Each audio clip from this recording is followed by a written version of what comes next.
নামৰ ঋষি। এই মহাবিদ্যাতেহে জানিলা হৰিষি। কৌশিক নামৰ এজন ঋষি আছিল। তেওঁ এই নাৰায়ণ কবচ যিটো মহাবিদ্যা এইটো জানিছিল। যেতিয়া কৌশিকৰ মৃত্যু হ'ল, তেওঁৰ অস্থিসমূহ য'ত পৰি আছিল, এবাৰ গন্ধৰ্বৰ প্ৰতি চিত্ৰৰথ লগত অপেশ্বৰাসৱক লৈ ওপৰেদি উৰি যাওঁতে এই অস্থি য'ত পৰি আছিল তাৰ ওপৰেদি তেওঁলোক উৰি গ'ল। আৰু ইমান প্ৰভাৱ আছিল এই মহাবিদ্যাৰ নাৰায়ণ কবচৰ, যিটো যাৰ ঠাইত এই কবচ জনা ঋষিজনৰ অস্থি পৰি আছিল তাৰ ওপৰেদি যোৱাৰ কাৰণে তেওঁলোক আহি তলত পৰিবলগীয়া হ'ল। আৰু পৰি তেওঁলোকৰ নিজৰ শক্তি হ্ৰাস হ'ল, ওপৰলৈ উৰিব নোৱাৰা হ'ল। ইমানেই নাৰায়ণ কবচৰ মাহাত্ম্য আছিল। আৰু তেতিয়া এই গন্ধৰ্বৰ যিজন অধিপতি চিত্ৰৰথ, তেওঁক বালকিল্য ৰজাই ঋষিসকলে আহি পেলাই কয় যে তোমালোকে ভুল কাম কৰিলা। যিহেতু ইয়াত কৌশিক ঋষিৰ অস্থিসমূহ পৰি আছিল আৰু তোমালোকে অস্থিৰ ওপৰেদি গ'লা, সেইকাৰণে তোমালোকৰ ৰথ এতিয়া পুনৰ আকাশত উৰিব নোৱাৰা হ'ল। এটা কাম কৰা, এই অস্থিসমূহ লৈ গৈ সৰস্বতী নদীত তোমালোকে এৰি দিয়া, আৰু তেতিয়া তোমালোকে পুনৰ আগৰ শক্তি ঘূৰাই পাবা। তাৰ পাছত গন্ধৰ্বসকলে তেতিয়া সেই অস্থি লৈ গৈ সৰস্বতী নদীত গৈ পেলাই উঠাই দিয়ে। তাৰ পাছত তেওঁলোকে পুনৰ আগৰ শক্তি পায়। গতিকে ইয়াত প্ৰথমতে নাৰায়ণ কবচৰ মাহাত্ম্য দেখুৱাইছে। মূল লক্ষ্য কিন্তু এটা,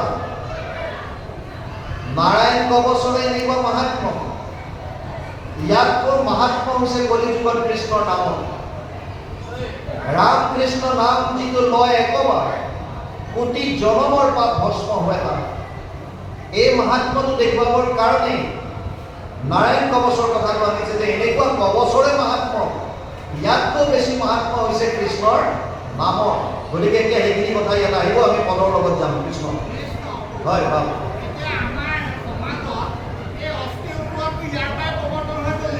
কৃষ্ণ এয়া আছিল তেতিয়া। হয়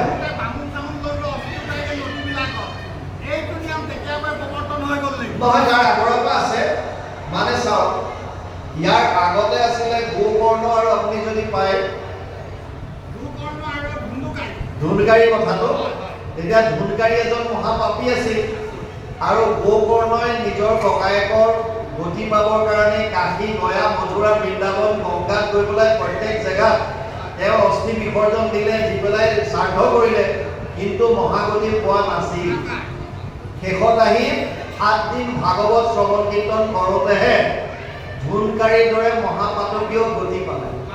যুগ ধৰ্মৰ পৰা আগতে যিহেতুকে আমি প্ৰথমেই কৈছোঁ, যুগ ধৰ্মত প্ৰত্যেকটো যুগত বেলেগ বেলেগ কৰ্ম, সেই সময়ৰ মানুহৰ এবিলিটি, তেওঁৰ সামৰ্থ্য অনুযায়ী কিছুমান বস্তু থাকে।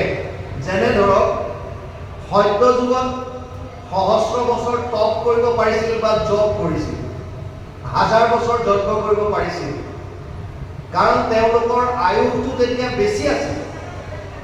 কলিযুগৰ মানুহৰ আয়ুস হৈছে 100 বছৰ, দাপৰত 1000 বছৰ, ত্ৰেতা যুগত 10 বছৰ, সত্য যুগৰ মানুহৰ বয়স 1 লাখ বুলি আমাৰ শাস্ত্ৰত কয়। 1 লাখ বছৰ যদি এজন মানুহ জীয়াই থাকে, তেতিয়াহ'লে তেওঁ 1000 বছৰ যজ্ঞ বা তপ কৰাটো একো ডাঙৰ কথা নাছিল। কিন্তু কলিযুগৰ মানুহৰ বয়সে হৈছে 100 বছৰ। তাকো প্ৰহ্লাদে কৈছে দৈত্য শিশুসকলক, পুৰুষৰ আয়ুষত বৰিষ সাক্ষাৎ, তাহাৰো অৰ্ধেক যায় বিফলে নিদ্ৰাত। বিংশতি বৰিষ যায় বালক ক্ৰীড়া, আৰু বিংশতি যায় জৰা অৱস্থাত। জীৱা অৱশেষ আয়ু থাকয় যুৱাত, সিও কামে ক্ৰোধে লোভে যায় অজ্ঞানত।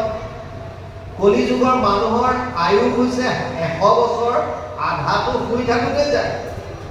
আপোনালোকে হয়তো ভাবিব পাৰে যে আমি 24 ঘণ্টাৰ 12 ঘণ্টাটো নকওঁ, আমি মেক্সিমাম শুলেতো 8 ঘণ্টামানহে কওঁ।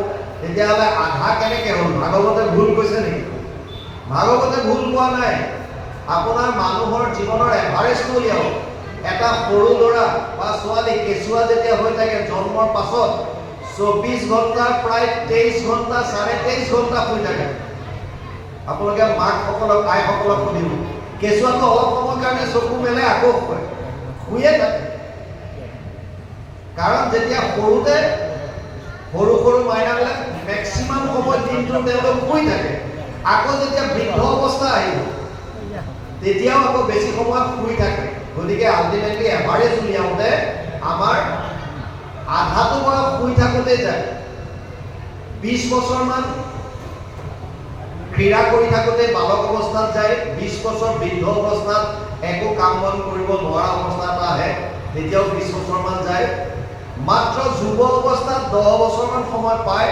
এইকণ সময়ও আমাৰ কাম ক্ৰোধ লোভ মোহ ইয়াতে আমি পাৰ কৰি দিওঁ।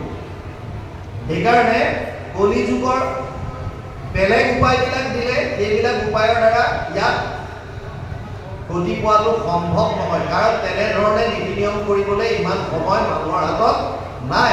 সেইকাৰণে একেবাৰে সহজ সুলভ আমাক উপায় এটা দি গ'ল, যিটো উপায় কৈছে কেৱল নাম মাত্ৰ ল'লেই হ'ল। হৰিৰ নামেব নামেব নামেব মম জীৱনম কলৌ নাস্তেইব নাস্তেইব নাস্তেইব গতিৰ অন্যথা। নাৰদে কৈছে কলি যুগত কেৱল নাম নাম আৰু নাম, নামৰ বাহিৰে আৰু বেলেগ একো নাই। সেইকাৰণে কৃষ্ণৰ নামৰ মহাত্ম্য দিবৰ কাৰণে এই কথাখিনি আনিছে। ইয়াৰ পিছত কি আহে অকণ গৈ লওক। কৃষ্ণ ইয়াৰ আগত যিসকলে এই কৰ্মবিলাক কৰিছিলে, কৰ্ম কৰিতো গতি পোৱা নাছিলে, হয়। এতিয়া যিসকলে ধ্যান যজ্ঞ পূজা এইসকলেতো গতি পোৱা নাছিলে। ধ্যানৰ অন্তত 10 নাম জপ কৰিব লাগে, তাৰপিছত যজ্ঞ অন্তত অষ্টনাম জপ কৰিব লাগে ভগৱন্তৰ, আৰু পূজাৰ অন্তত 12 নাম জপ কৰিব লাগে। যজ্ঞৰ পূজাৰ কহিছে জনমতে ফল, হৰি নামেহে তাক প্ৰয়স হ'ব। হৰি নাম নগ'লে কেতিয়াও সফল হোৱা নাছিল। কৃষ্ণৰ চাওক 3টা মাৰ্ক দিছে উদ্ধৱক। উদ্ধৱক বৈকুণ্ঠ প্ৰয়াণৰ প্ৰাক মুহূৰ্তত ভগৱান কৃষ্ণই কৈছিল যে হে উদ্ধৱ, মোক পাবৰ কাৰণে 3টা মাৰ্গ আছে। যোগত্ৰয় মই প্ৰোক্তা নৰনম শ্ৰেয় বিধিঞ্চয় জ্ঞানম কৰ্মম চ ভক্তিম চ ন উপায় অন্যস্তি কুত্ৰাসি। যিটো বাপজনাই কৈছে 11:20 একাদশ স্কন্ধ 20 অধ্যায় 6 নম্বৰ শ্লোক ভাগৱত। তাত কৈছে যে হে উদ্ধৱ, মোক পাবৰ কাৰণে 3টা মাৰ্গ আছে। এটা হৈছে কৰ্ম মাৰ্গ, মানে য'ত যাগ যজ্ঞ পূজা পাতল, এইটো না বুলি কোনেও ক'ব নোৱাৰে। ভগৱানে উদ্ধৱক কৈছে মোক পাবৰ কাৰণে 3টা মাৰ্গ আছে, মানে 3টা পথ। এটাত কৈছে কৰ্ম মাৰ্গ, যিটো কৰ্ম কাণ্ড বুলি কয়, য'ত যাগ যজ্ঞ পূজা পাতল ইত্যাদিবিলাকৰ প্ৰভিজন আছে। এটা হৈছে জ্ঞান মাৰ্গ, য'ত নিৰ্গুণ নিৰাকাৰ ব্ৰহ্ম ধ্যান ধাৰণা সমাধিৰ দ্বাৰা, যেনেকৈ আপোনালোকে দেখা পাইছে সন্ন্যাস ব্ৰত ধাৰণ কৰি ঘৰৰ পৰা গুচি যায়, জংঘলত থাকে, পৰ্বত পাহাৰত বহুত দিন চিন্তা কৰি থাকে নিৰ্গুণ নিৰাকাৰ ব্ৰহ্ম, এইটো জ্ঞান মাৰ্গত যায়। আৰু এটা হৈছে ভক্তি মাৰ্গ, য'ত ঘৰতে থাকি আমি ভকতৰ সংগত সমস্ত ভূতত ব্যাপী আছো মই হৰি, সবাকো মানিবা তুমি বিষ্ণু বুদ্ধি কৰি, এই সত্যটো উপলব্ধি কৰি কৃষ্ণত একান্ত শৰণ হৈ ভকতৰ সংগত তেওঁৰ লীলাসমূহ শ্ৰৱণ কীৰ্তন কৰি আমি একেই গতি পাব পাৰোঁ। এতিয়া ঘটনা হ'ল, যদি 3টা মাৰ্গ দিছে, তেতিয়াহ'লে উদ্ধৱক কিয় ক'লে যে জ্ঞান কৰ্ম ভকতি কহিলো কৰি ভেদ, ভকতি পৰম পন্থ দিলো কৰিছে? সিদ্ধান্ত কিয় দিলে? যদি 3টা মাৰ্গ ভাগৱতত আছে আৰু নিজে ভগৱানে কৈছে যে মোক পাবলৈ 3টা পথ আছে, তুমি এনেকে ডাইৰেক্ট আহিব পাৰা, ইফালেও আহিব পাৰা, ইফালেও আহিব পাৰা, কিন্তু মোৰ সিদ্ধান্ত হৈছে ৰাজমাৰ্গটো, অৰ্থাৎ ভক্তি মাৰ্গ। বাকীকেইটা কিয় চাইড কৰিলে? ইফালে কেইজন ভগৱান কৃষ্ণই অৰ্জুনক গীতাত কৈছে সমো অহম সৰ্বভূতেষু নামে দেশ অস্তি না প্ৰিয়, নৱম অধ্যায় 29 নম্বৰ শ্লোক। তাত কৈছে হে অৰ্জুন, মোৰ কাৰণে চব সমান, কোনো কাৰো প্ৰতি মোৰ দ্বেষ ভাৱ নাই, কোনো মোৰ কাৰণে প্ৰিয় নহয়। যদি তোমাৰ দ্বেষ ভাৱ কাৰো প্ৰতি নাই, তেতিয়াহ'লে কৰ্ম মাৰ্গ আৰু জ্ঞান মাৰ্গটোক বাপজনে কোৱাৰ দৰে চাইড কিয় কৰি ভক্তি মাৰ্গক শ্ৰেষ্ঠত্ব কিয় দিলা? ইয়াৰ মূল কথা আছে, যিটো কাৰণ তাৰ আগতে বুজি লওক, আমি জীৱবিলাক প্ৰভু ভগৱন্তৰ সন্তান। পিতামহস্য জগতো মাতা ধাতা পিতামহ বেদ্যম পবিত্ৰ ওংকাৰ ঋং সাম যজুৰেব চ। নৱম অধ্যায় 17 নম্বৰ শ্লোক গীতা। হে অৰ্জুন, এই সমস্ত জীৱৰ ময়ে পিতা, ময়ে মাতা, ময়ে ধাতা, ময়ে পিতামহ, ময়ে বেদৰ ওংকাৰ, ময়ে ঋগ, ময়ে সাম, ময়ে যজুৰ, চব মই। এতিয়া মোৰ সন্তানবিলাকে যাতে অতি সহজতে মোক পাব পাৰে তাৰ কাৰণে মই উপায়টো দিবই লাগিব পিতৃ হিচাপে। সেইকাৰণে শাস্ত্ৰত যদিও 3টা মাৰ্গৰ কথা কৈছে, তেওঁ নিজৰ সন্তান হিচাপে আমাক বুজাইছে যে বাকী দুটাত প্ৰব্লেম কি? কৰ্ম মাৰ্গ। বুজি লওক ভালকে। য'ত যাগ যজ্ঞ পূজা পাতলৰ দ্বাৰা ঈশ্বৰক পাব পাৰি, হয় বৰ্তমানো বহুতে কৰি আছে, কিন্তু ইয়াত সমস্যা এটা আছে। মন্ত্ৰচিব পৰিজ্ঞাতম কৰ্ম সুধীৰ মদৰ্পণম ধৰ্ম সম্পদতে সৰ্বি অধৰ্মস্য বিপৰ্যয়। 11, 21, 15 একাদশ স্কন্ধ 21 অধ্যায় 15 নম্বৰ শ্লোক ভাগৱত। তাত কৈছে, হে উদ্ধৱ, মোক পাবৰ কাৰণে যদি কৰ্মকাণ্ডত যদি যোৱা তেতিয়াহ'লে 6টা বস্তুৰ শুদ্ধতা লাগিব। কি 6টা বস্তু? স্থান, কাল, পাত্ৰ, দ্ৰব্য, মন্ত্ৰ, ক্ৰিয়া। 6টা বস্তুৰ শুদ্ধতা যদি নাথাকে তেতিয়াহ'লে যাজকৰ মৃত্যু পৰ্যন্ত হ'ব পাৰে। যাজক মানে সেৱকী, পুৰোহিত বা আচাৰ্যৰ কথা কোৱা নাই। যিসকলে যজ্ঞ পাতিছে তেওঁলোকৰ মৃত্যু পৰ্যন্ত হ'ব পাৰে কৰ্মকাণ্ডত যদি 6টা বস্তুৰ শুদ্ধতা নাথাকে। মই প্ৰায় মোৰ নিজৰ জীৱনৰ এটা উদাহৰণ দিওঁ। আপোনালোকে জানে মই SSBত আছিলোঁ, এছিষ্টেণ্ট কমাণ্ডেণ্ট হিচাপে। মোৰ ৰঙিয়াত পোষ্টিং থাকোঁতে নলবাৰীৰ এটা জেগাত শতবাৰ্ষিকী মনসা পূজাৰ উপলক্ষে তেওঁলোকে এখন ধৰ্ম আলোচনী সভা পাতিছিল আৰু তাত বিভিন্নজন পণ্ডিতক বিপ্ৰক তেওঁলোকে নিমন্ত্ৰণ দিছিল, বিদগ্ধ পণ্ডিতসকল। আৰু কেইজনমান ল'ৰা আমাৰ ওচৰলৈ আহি ক'লে যে ছাৰ আপুনিও এই আলোচনাত ভাগ ল'ব লাগে, ৰাইজে আপোনাৰ কথা কৈছে। আমি আমাক নিমন্ত্ৰণ দিওঁতে কৈছিলোঁ যে তোমালোক আহিছা, মই যাম, কিন্তু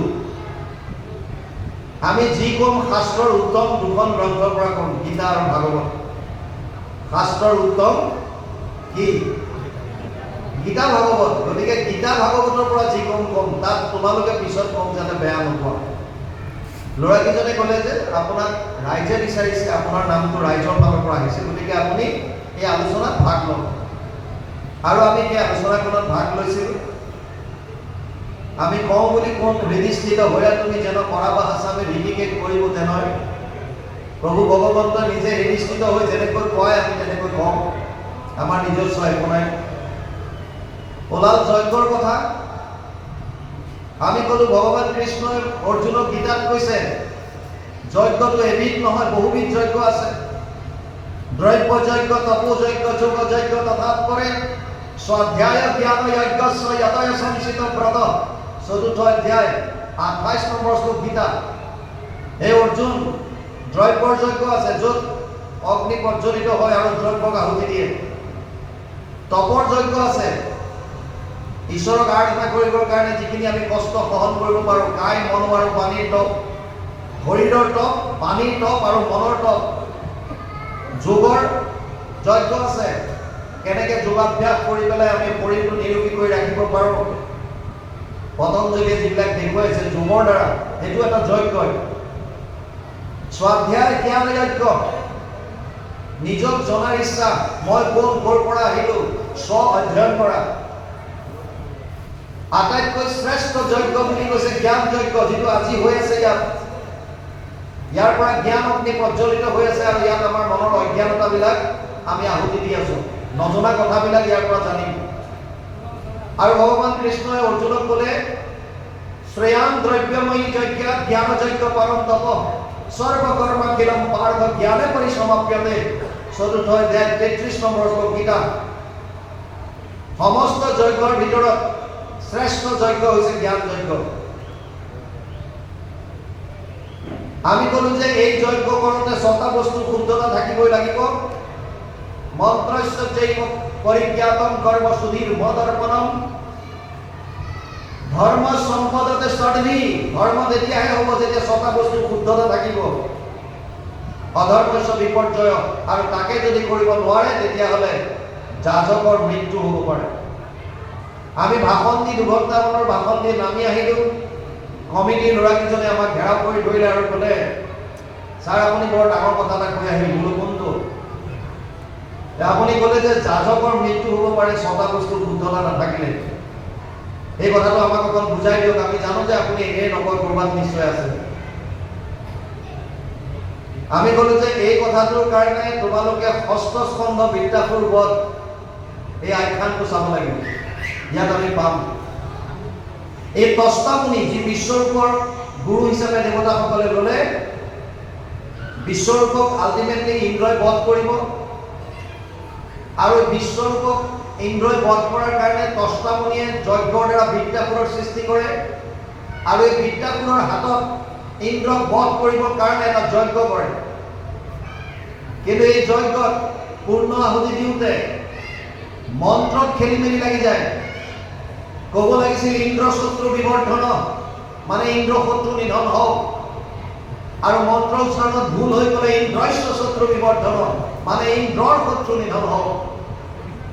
মন্ত্ৰত খেলি মেলি থাকিল। য'ত ক'ব লাগিছিল ইন্দ্ৰ শত্ৰু নিধন হওক, তাত ক'লে ইন্দ্ৰৰ শত্ৰু নিধন হওক, আৰু ইন্দ্ৰৰ শত্ৰু হৈছে বৃত্ৰাসুৰ, গতিকে ইন্দ্ৰৰ হাতত বৃত্ৰাসুৰৰ বধ হ'বলগীয়া হ'ল। আমি ক'লো যদি 6টা বস্তুৰ শুদ্ধতা নাথাকে তেতিয়াহ'লে যাজকৰ মৃত্যু হ'ব। ল'ৰাকেইজনে ক'লে আমি কমিটিখন যাজক হয়নে নহয়? আমি ক'লো যে কমিটিখনটো যাজক হয়, তোমালোকৰ সেৱকী যিমান আছে চব যাজক। ল'ৰাকেইজনে ক'লে যে ছাৰ আপোনাৰ কথাটো 100% সত্যৰ দৰে আমি ভাবিছোঁ, কাৰণ যোৱাবাৰ ষষ্ঠীৰ দিনা আমাৰ এজন সক্ৰিয় কৰ্মীৰ মৃত্যু হৈছে, আৰু আজি সপ্তমী, যোৱাকালি ৰাতিলৈকে আমাৰ ইয়াত একেলগে কাম কৰি থকা এজন সতীৰ্থৰ আজি পুৱাতে মৃত্যু হৈছে। 2 বছৰত 2টাকৈ ল'ৰা আমি হেৰুৱালোঁ, 2জন সক্ৰিয় সদস্য হেৰুৱালোঁ। সেইকাৰণে আপোনাৰ কথাকেইটাই আমাৰ হৃদয় চুই গ'ল যে কিবা সঁচাকৈ আমি ভুল কৰি আছোঁ নেকি। আমাক ক'লে ক'ত ভুল হ'ব পাৰে? আমি ক'লো 6টা বস্তুৰ কোনোটোৱে শুদ্ধ হোৱাৰ চান্স নাই বৰ্তমান কলি যুগত। কিয়? স্থান, যজ্ঞ য'তে ত'তে কৰিব নোৱাৰে। যজ্ঞৰ স্থানৰ কাৰণে শাস্ত্ৰত আগতে জনকালি ৰজাই 12 বছৰ হাল বাই যজ্ঞস্থলী ৰেডি কৰিছিল বুলি লিখা আছে। এনেকৈ হাল বাওঁতে শিয়লিত কিতাপ পাইছিল। কাল, সময়, নিৰ্দিষ্ট সময়ত যিটো যজ্ঞ কৰিব লাগে, যিটো পূজা যেনেকৈ কৰিব লাগে তেনেকৈ যদি কৰিব নোৱাৰে হ'লে বিপৰীত হোৱাৰ চান্স বেছি। তাত যিখিনি পাত্ৰ ব্যৱহাৰ কৰে, দ্ৰব্য যিখিনি আনে, আৰু আটাইতকৈ ডাঙৰ কথা মন্ত্ৰ উচ্চাৰণ। মন্ত্ৰ উচ্চাৰণত যদি খেলি মেলি হ'ল তেতিয়াহ'লে যাজকৰ মৃত্যু হ'ব পাৰে। তে ক'লে উপায়? আমি ক'লো উপায় আমি কি দিম?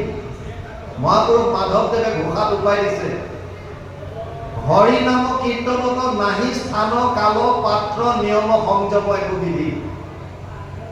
সেইকাৰণে কলি যুগত গুৰুজনাই একশৰণ হৰিনাম ধৰ্ম প্ৰৱৰ্তন কৰি গ'ল। কাৰ কাৰণে?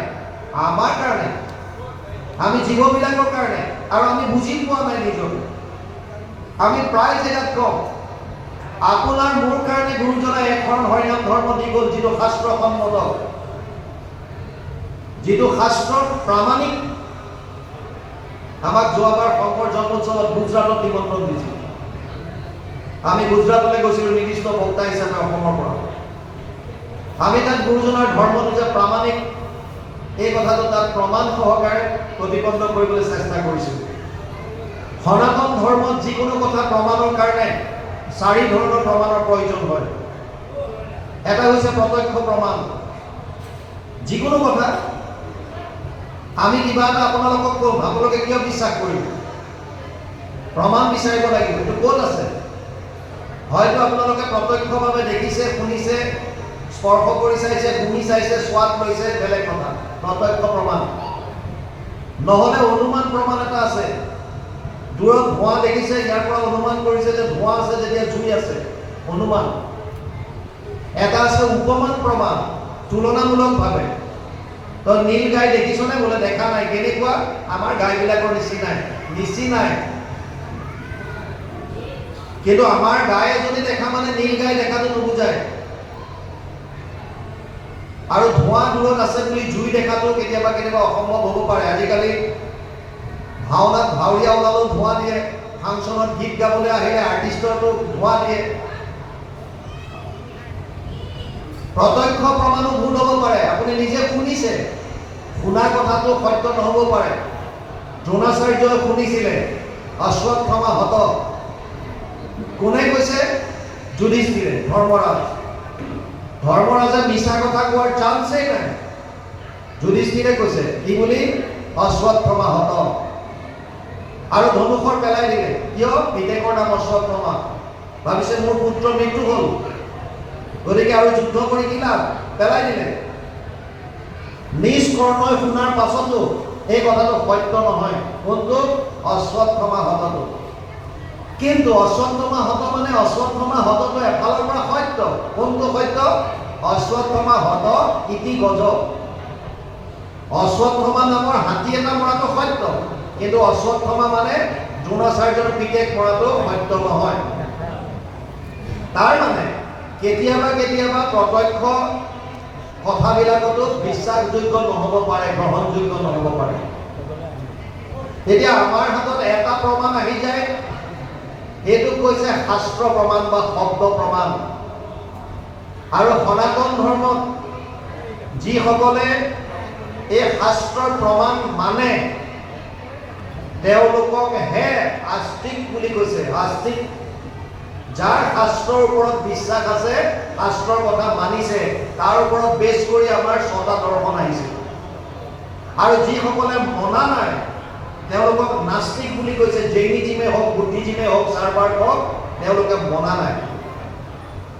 এতিয়া যিসকলে আমি শাস্ত্ৰৰ প্ৰমাণ মানিছো, আমি আস্তিক। আমাৰ কাৰণে 3টা প্ৰস্থান দিছে। প্ৰথমটো কৈছে শ্ৰুতি প্ৰস্থান। শ্ৰুতি প্ৰস্থানত আছে বেদান্ত। আমি অলপ আগতে কৈছিলো সনাতন ধৰ্মৰ মূল হৈছে বেদ, আৰু বেদৰ সাৰভাগ আছে বেদান্তত, মানে উপনিষদত। যদি উপনিষদত আছে তেতিয়াহ'লে এই গ্ৰহণযোগ্য, এই প্ৰামাণিক। দ্বিতীয় আহিছে স্মৃতি প্ৰস্থান। স্মৃতি প্ৰস্থানত আহিছে গীতা, শ্ৰীমদ ভগৱত গীতা। যদি গীতাত আছে তেতিয়াহ'লে আমি মানিব লাগিব। আৰু তৃতীয়টো হৈছে ন্যায় প্ৰস্থান। ন্যায় প্ৰস্থানত আছে ব্ৰহ্মসূত্ৰ। 555টা সূত্ৰ ব্ৰহ্মসূত্ৰত আছে। এতিয়া ঘটনা হ'ল, যিজন ব্যাসদেৱে শ্ৰুতি প্ৰস্থানৰ বেদান্ত লিখিছে, সেইজন ব্যাসদেৱে কৈছে যে সৰ্ব বেদান্ত সাৰম হি শ্ৰী ভাগৱতম ইষ্যতে। 12, 13, 15 দ্বাদশ স্কন্ধ ত্ৰয়োদশ অধ্যায় 15 নম্বৰ শ্লোক ভাগৱত। অৰ্থাৎ শ্ৰুতি প্ৰস্থান বেদান্ত আৰু বেদান্তৰ সাৰ ভাগৱত হোৱাৰ কাৰণে ভাগৱতত যদি কিবা আছে, ভাগৱত আমাৰ প্ৰামাণিক গ্ৰন্থ হ'ল। স্মৃতি প্ৰস্থান গীতা আৰু ন্যায় প্ৰস্থান ব্ৰহ্মসূত্ৰ। যিজন ব্যাসদেৱে ব্ৰহ্মসূত্ৰ লিখিছে, সেইজন ব্যাসদেৱে গৰুড় পুৰাণত লিখিছে অৰ্থ এয়ং ব্ৰহ্মসূত্ৰানাম। ভাগৱত গ্ৰন্থ ব্ৰহ্মসূত্ৰৰ টীকা ভাষ্য বুলি লিখিছে। ইয়াতে ব্যাখ্যা কৰিছে সূত্ৰবিলাকৰ। আল্টিমেটলি শ্ৰুতি প্ৰস্থানৰ পৰা ভাগৱত আহিল, ন্যায় প্ৰস্থানৰ পৰা ভাগৱত আহিল, আৰু স্মৃতি প্ৰস্থানৰ পৰা গীতা। দুখন গ্ৰন্থ আমাৰ প্ৰামাণিক হিচাপে আহিল। এখন হৈছে গীতা আৰু এখন হৈছে ভাগৱত। সেইকাৰণে কোনোবা মহাপুৰুষে লিখি থৈ গ'ল শাস্ত্ৰৰ উত্তম গীতা ভাগৱত বুলি। গীতা ভাগৱতত কি আছে এতিয়া? 700 শ্লোকৰ গীতা, 574টা শ্লোক ভগৱান কৃষ্ণই অৰ্জুনক কৈছে। প্ৰথমতে অৰ্জুনৰ সংশয় নিৰাকৰণ কৰি গৈ আছে। শেষত সিদ্ধান্ত দিছে এটা, সৰ্বগুহ্যতমম ভূয় শ্ৰীণুমে পৰমম বচ ইষ্টসীমে দৃঢ়মিতি তদ বক্সামিতে হিতম। 8 অধ্যায় 64 নম্বৰ শ্লোক গীতা। হে অৰ্জুন, তোক এতিয়া গোপনীয়ৰ পৰা গোপনীয় কথাটো কওঁ শুন। ফাইনেল যিটো সিদ্ধান্ত কি দিলে? সৰ্বধৰ্মান পৰিত্যাজ্য মাম একম শৰণম ব্ৰজ অহম ত্ব সৰ্ব পাপেভ্যো মোক্ষয়িষ্যামি মা শুচ। 8 অধ্যায় 66 নম্বৰ শ্লোক গীতা। সৰ্বধৰ্ম এৰি এক শৰণ সাক্ষাৎ দৃঢ় বিশ্বাসে সখী লৈব আমাক নকৰিবা ভয় হেৰা কৰো অংগীকাৰ সমস্ত পাপত মই কৰিব নিষ্ঠাৰ। তেতিয়াহ'লে আমি অকণমান গীতা কোৱাৰ পিছত ভগৱন্তই যেতিয়া উদ্ধৱক ক'লে যে সৰ্বধৰ্ম তুমি ত্যাগ কৰা, অৰ্জুনক ক'লে যিমানখিনি মই ক'লো সমস্ত ত্যাগ কৰা, আৰু তুমি এটা শিশুৱে যেনেকৈ বোকাত লেটি পেটি হৈ মাকক উলিয়াই আহে, তুমি তেনেকৈ মোক উলিয়াই আহা আৰু মই মাকৰ নিচিনা ধুৱাই কৰি চাফা কৰিলোঁ। তেতিয়াহ'লে ভগৱন্ত চৰণৰ সিদ্ধান্ত, ভগৱন্ত চৰণৰ দিনে আৰু আনত কেতিয়াও গতি নাপায়। সেইকাৰণে আমাৰ ইয়াৰ আগত ওলাইছিলে যে জাক যজ্ঞৰ পূজা পাতলৰ কথা ভগৱন্ত প্ৰভু যেতিয়া বৈকুণ্ঠলৈ গ'ল, সকলো ধৰ্ম বোলে তেওঁ লৈ গ'ল, একস্থানে নাম ধৰ্মহে চলে। আৰু দ্বিতীয়তে সেই নাম সকলো ধৰ্ম ক'ত দিলে বোলে ভকতক, হয়নে বাৰু? দেৱতো কীৰ্তনকৈ ভকতেহে বৰ, ভকতক ভজিলে দিছে কৰ্মজন। ভকতসকলে যে আশীৰ্বাদ তেনেকৈ মিলয় কৃষ্ণৰ প্ৰসাদ, ভকতে আশীৰ্বাদ নিদিয়ালৈকে কৃষ্ণৰ প্ৰসাদ নিমিলে। ভক্তি ভগত ভগৱন্ত গুৰু চতুৰ্বিধ বাপু এক ইনকি সুমিৰণ কৰেছো নাচৈ বিঘ্নি আনেক। সেইকাৰণে কৈছে ভকত, ভক্তি, ভগৱন্ত আৰু গুৰু এই চাৰিবিধ এক বুলি কৈছে। ইয়াত কোনো প্ৰভেদ নাই, বুজি পালে? সেইটো কথা কৈছে। সেইকাৰণে এতিয়া মোৰ কথাটো এনেকুৱা, আমাৰ বহুতে ভাবে যে গুৰুজনাইহে এক শৰণ বুলি কৈ গ'ল। নহয়, তত্ত্বটো বুজক। ৫,৫০০ বছৰ আগত ভগৱান কৃষ্ণইহে অৰ্জুনক দি কৈছিল এক শৰণৰ কথা। সৰ্ব ধৰ্মান পৰিত্যাজ্য মাম একম শৰণম ব্ৰজ, সব বাদ দি মোৰ এক শৰণ ল। ইণ্টাৰেষ্টিং কথা হৈছে ৫,৫০০ বছৰ আগত কৃষ্ণই অৰ্জুনক যি এক শৰণৰ কথা কৈ গৈছিল, ভাৰতত তেতিয়াৰ পৰা এতিয়ালৈকে বহুবিলাক ধৰ্ম প্ৰৱৰ্তক আহিল, ধৰ্ম প্ৰচাৰক আহিল, যিবিলাকে গীতাৰ এই শ্লোকটো তেওঁলোকে বহু জেগাত উচ্চাৰণো কৰে, কিন্তু ইয়াৰ তত্ত্বটো তেওঁলোকে মানুহক বুজাই দিব নোৱাৰে। কাৰণ যদি সত্যটো বুজাই দিয়ে তেতিয়াহ'লে বহুতৰ ব্যৱসায়বিলাক বন্ধ হৈ যাব। কেৱল শ্ৰীমন্ত শংকৰদেৱে সৎ সাহস কৰি পেলাই পঞ্চদশ শতিকাত ক'লে যে এক দেৱ মানে এক দেৱ, এক দেৱ, এক শিৱ, এক বিনে নাই। অৰ্থাৎ যেতিয়া ভগৱান কৃষ্ণই অৰ্জুনক কৈছে এইজন ভগৱন্তই শ্ৰীমন্ত শংকৰদেৱ হিচাপে আহিছে, তেওঁ আকৌ পুনৰ মানুহখিনিক এই কথাটোকে কৈ গ'ল যে তোমালোকে বেলেগ আৰু কলিযুগত একো কৰিবলগীয়া নাই, কেৱল মোৰ ওচৰত শৰণ লোৱা। আশ্ৰয় বুলি যিটো ক'লে দ্বাদশ স্কন্ধত আশ্ৰয় দিছে, কেৱল মোৰ ওচৰত শৰণ ল'লে পৰম গতি লাভ কৰিব পাৰিবা। সেইকাৰণে এক শৰণ হৰিনাম ধৰ্মৰ এক শৰণ ভাগ গীতাৰ পৰা আনিছে। আৰু আহিছে হৰিনাম। হৰিনাম বহুতে কয় পদ্মপুৰাণৰ সহস্ৰ নামৰ পৰা, একদম সত্য। কিন্তু আমি যদি প্ৰামাণিক গ্ৰন্থ হিচাপে ভাগৱত ভাগো চাওঁ, ১৮,০০০ শ্লোক, ৩৩৫টা অধ্যায়, ৫,৯৬,০০০ শব্দ, শেষৰ শ্লোকটোত কৈছে নাম সংকীৰ্তনম য়স্য সৰ্ব পাপ প্ৰণাশনম প্ৰণামো দুঃখ সমানা তম নমামি হৰিম পৰম। ১২, ১৩, ২৩ দ্বাদশ স্কন্ধত ত্ৰয়োদশ অধ্যায় ২৩ নম্বৰ শ্লোক ভাগৱত। তাত কৈছে কলিযুগত কেৱল প্ৰভু ভগৱন্তৰ নাম সংকীৰ্তনৰ দ্বাৰাই আমি পৰম গতি লাভ কৰিব পাৰিম, মনৰ সমস্ত দুখৰ পৰা আমি পৰিত্ৰাণ পাব পাৰিম। গতিকে যি ৩টা প্ৰস্থান আছিল, শ্ৰুতি প্ৰস্থান, স্মৃতি প্ৰস্থান, ন্যায় প্ৰস্থান, ৩টা প্ৰস্থানৰ ২খন প্ৰামাণিক গ্ৰন্থ গীতা ভাগৱত, আৰু গীতা ভাগৱত দুইটাই কৃষ্ণৰ শৰণ আৰু তেওঁৰ নাম লীলাৰ শ্ৰৱণ কীৰ্তনৰ কথাই আমাক কৈছে। সেইকাৰণে গুৰুজনাই প্ৰৱৰ্তন কৰি যোৱা এক শৰণ হৰিনাম ধৰ্ম সম্পূৰ্ণৰূপে প্ৰামাণিক। এই সত্যটোকে বহুতে বুজাবলৈ নগৈ তেতিয়া অমুকে এনেকুৱা কৰিছিল, অমুকে তেনেকুৱা কৰিছিল, যুৱ ধৰ্মৰ কাৰণেতো চবেই বেলেগ বেলেগ দিয়েই থৈ গৈছে। আপুনি অলপ দিনৰ আগলৈকে যেতিয়ালৈকে ঠাণ্ডা আছিল, আপোনালোকে চবেই চুৱেটাৰ পিন্ধিছিল, জেকেট পিন্ধিছিল, স্কাৰ্ফ লৈছিল। কিন্তু গৰম দিনত আপোনালোকে সেয়া বস্ত্ৰ পৰিধান কৰিব নেকি? কেতিয়াও নকৰে। কিয়? সময়ৰ কাৰণে। সময়ত যিটো বস্তুৰ প্ৰয়োজন, যিটো সময়ত যিটো বস্তুৰ প্ৰয়োজন আমি সেইটো কৰিব লাগে। বৰ্তমান কলিযুগৰ অতি ভয়াৱহতা, ইয়াৰ পৰা পৰিত্ৰাণ পোৱাৰ কেৱল এটাই উপায় কি কৈছে, সেইটোৱে হৈছে প্ৰভু ভগৱন্তৰ নাম। আৰু সেইকাৰণে গুৰুজনাই আমাক এক শৰণ হৰিনাম ধৰ্মটো দি থৈ গৈছে, যাতে আমাৰ মানুহখিনিয়ে ইয়াক আশ্ৰয় কৰি এই দুখ কষ্ট বা আমাৰ যি চিন্তা তাপৰ পৰা আমি তাপিত হৈ আছো, ইয়াৰ পৰা যাতে পৰিত্ৰাণ পাই আমি যাব পাৰোঁ। হয় হয় হয়, কৃষ্ণ বৰ সুন্দৰ কথা কৈছে বাপজনে। কৰ্ম, অকৰ্ম আৰু বিকৰ্ম। কৰ্ম কাক কয়? চাওক, প্ৰথম কথা বুজক,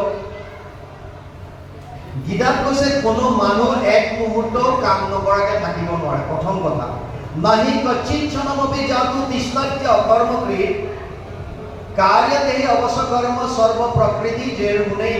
তৃতীয় অধ্যায় 5 নম্বৰ শ্লোক গীতা। হে অৰ্জুন, কোনো মানুহ এক মুহূৰ্ত কাম নকৰাকে থাকিব নোৱাৰে। কাম আমি কিয় কৰোঁ?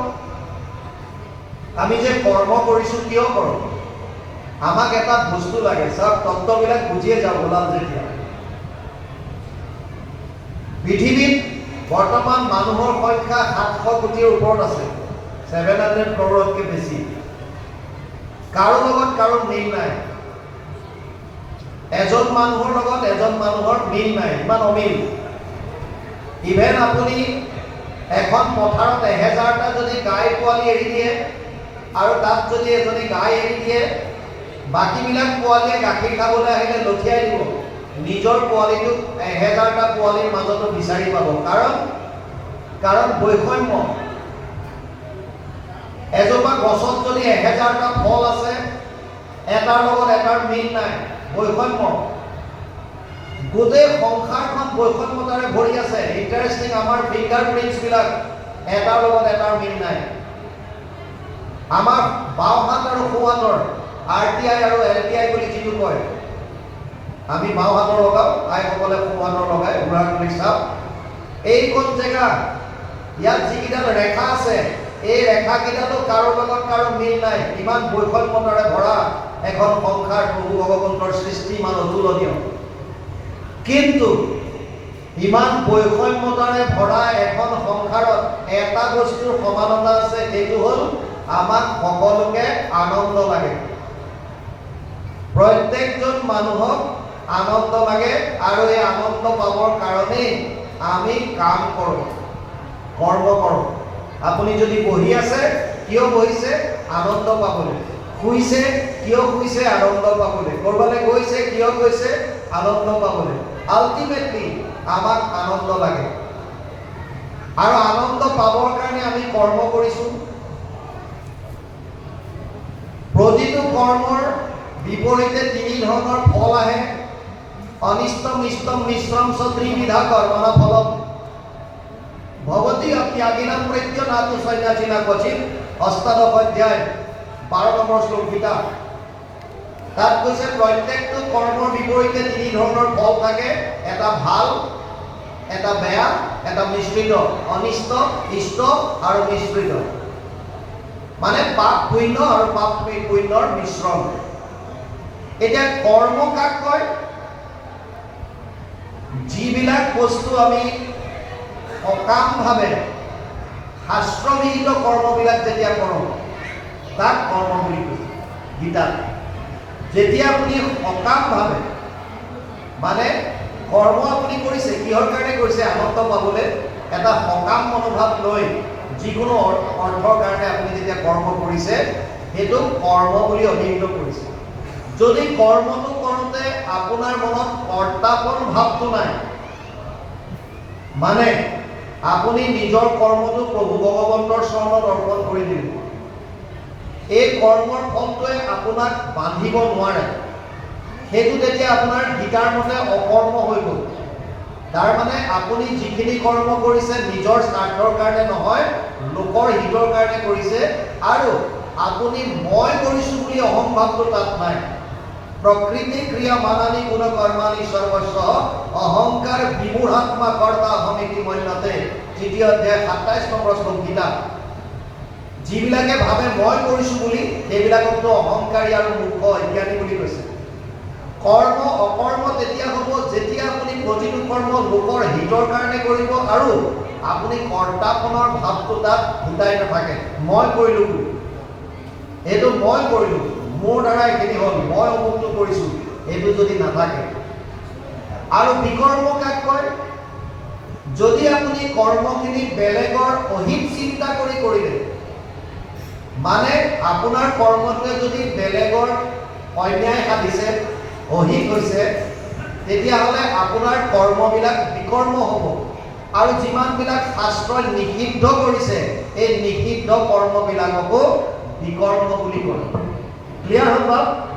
কৰ্ম সকামভাৱে যিখিনি কৰা হয়, অকৰ্ম যিবিলাক কৰ্ম প্ৰভু ভগৱন্তৰ চৰণত অৰ্পণ কৰি দিলে বেলেগৰ হিতৰ কাৰণে কৰিছে, আপোনাৰ তাত কোনো স্বাৰ্থ নাই, কৰ্তাপনৰ ভাৱ নাই, যিটো কৰ্মই আপোনাক বান্ধিব নোৱাৰে, যিটো ফল আপুনি নাপায়। আৰু বিকৰ্ম হৈছে যদি বেলেগৰ অহিত চিন্তা কৰি কৰ্ম কৰিছে বা শাস্ত্ৰই যিবিলাক নিষিদ্ধ কৰিছে এইবিলাক যদি কৰ্ম কৰিছে তেতিয়াহ'লে তাক বিকৰ্ম বুলি কৈছে। কৃষ্ণ। পুনৰ আমি পাঠলৈ ঘূৰি আহোঁ। হয়, যাওক।